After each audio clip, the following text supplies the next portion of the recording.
Bonjour à tous, aujourd'hui je viens apporter un grand espoir à toute personne atteinte du sida ainsi qu'à leurs proches. Récemment, dans une revue scientifique, les résultats d'un vaccin que j'avais suivi lors de leurs tests ont été publiés. Alors pourquoi je souhaite vous parler de ce vaccin en particulier? Eh bien, il y a deux raisons spécifiques. Le premier, c'est que le vaccin a une efficacité très intéressante et prometteuse, ça sera expliqué lors de la vidéo. Et la deuxième raison, c'est que c'est une découverte française, donc raison de plus pour s'y intéresser. Tout a commencé en mars 2013 à Marseille, une première phase de test d'un nouveau vaccin dirigé par M. Erwan Loré a débuté sur 48 patients volontaires atteints du sida. Ces derniers avaient arrêté leur trithérapie afin d'évaluer l'efficacité du nouveau vaccin.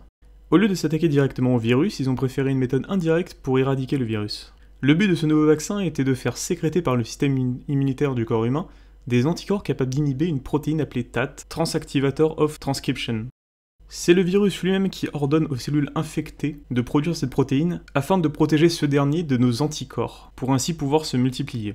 La protéine TAT possède une très grande affinité avec le phosphatidylinositol et le biphosphate. Ce sont deux constituants présents dans les membranes cellulaires. Cette protéine donc se lie à la surface de ces cellules et génère un écran protecteur contre les macrophages qui ont pour vocation d'éliminer les cellules infectées par le VIH pour ainsi empêcher la propagation.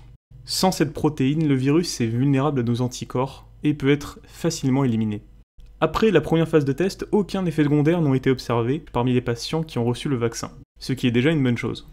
Les 48 patients ont été divisés en 3 groupes différents afin d'évaluer une dose optimale du vaccin.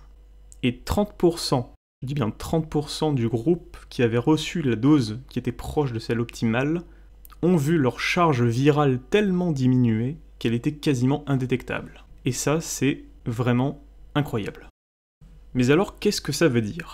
Ça veut dire que ces patients ne sont pas totalement guéris, puisqu'il existe encore des traces du virus en eux, qui attendent juste la bonne occasion pour à nouveau se multiplier, mais d'après mes connaissances, c'est actuellement le seul vaccin qui a offert un résultat aussi encourageant, surtout pour une simple série de tests. Même si nous n'arrivons actuellement pas encore à guérir les personnes atteintes du sida, elles n'ont théoriquement plus besoin de prendre de traitements médicamenteux trithérapeutiques si le vaccin est un jour mis en circulation. Pour rappel, la méthode trithérapeutique est la seule méthode viable pour ralentir le virus et encore même pas l'éliminer, et en plus elle provoque des effets indésirables, tels que des nausées, de la diarrhée et d'augmentation du mauvais cholestérol. Mais bon, qui sait, peut-être dans un futur proche, le sida n'existera même plus et les 37 millions d'individus séropositifs dans le monde retrouveront enfin une meilleure qualité de vie. Qu'avez-vous pensé des résultats de ce nouveau vaccin? Avez-vous d'autres informations sur de nouveaux éventuels vaccins? N'hésitez pas à poster des commentaires. Merci à tous.